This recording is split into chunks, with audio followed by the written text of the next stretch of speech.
चलिए सीधे आज के विषय पर आते हैं। आज की हमारी यह चर्चा एक बेहद दिलचस्प और पारंपरिक आध्यात्मिक समाधान पर केंद्रित है। जिस सोर्स मटेरियल को आज हम समझ रहे हैं उसमें एक बेहद खास मंत्र का जिक्र है। दावों के अनुसार ये जीवन की सबसे बड़ी और कठिन चुनौतियों और यहाँ तक कि बीमारियों को भी हराने की क्षमता रखता है। इसे रोग नाशक मंत्र का नाम दिया गया है। अब हमारा मकसद यहाँ किसी भी मान्यता को सही या गलत ठहराना बिल्कुल नहीं है, बल्कि बस ये देखना है कि इस आध्यात्मिक नुस्खे के पीछे की पूरी रूपरेखा क्या है और ये कैसे काम करता है। मटेरियल की शुरुआत ही एक बेहद जबरदस्त दावे से होती है। अगर हम इस एक लाइन पर गौर करें, जिसको मात्र मुख में लाने भर से ही जीवन का बड़ा से बड़ा दुख पलक झपकते ही दूर हो जाता है। मतलब ये कोई आम प्रार्थना नहीं है, बल्कि इसे एक तरह के इंस्टेंट समाधान के रूप में पेश किया गया है।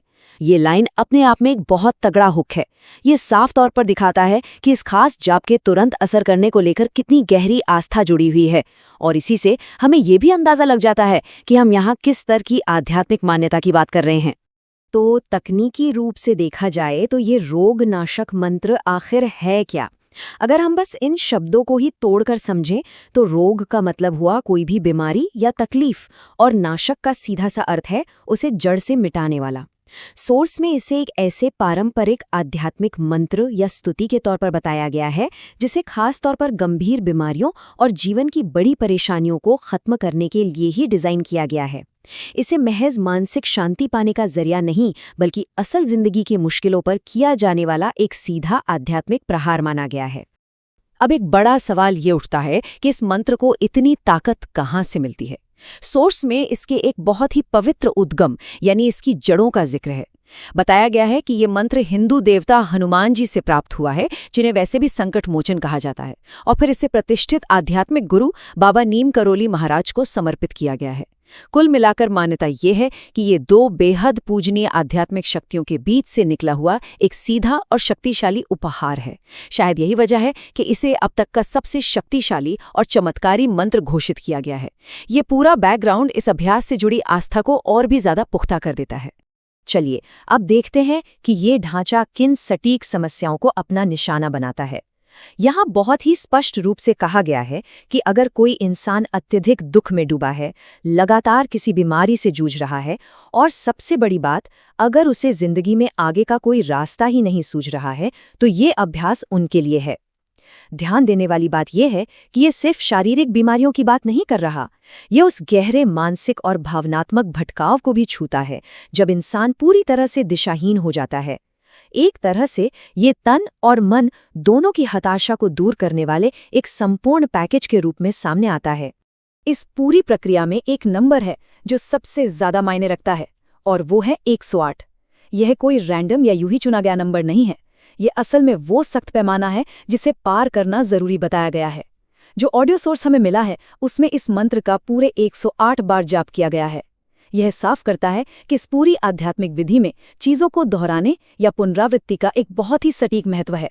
अगर किसी को भी इस अभ्यास से वो चमत्कारी परिणाम पाने हैं जिनका वादा किया गया है, तो इस 108 के आंकड़े को पूरा करना एक अनिवार्य शर्त है। खैर, सिर्फ 108 बार जपना ही काफी नहीं है। इसके साथ एक बहुत ही कड़ा नियम भी जुड़ा हुआ है।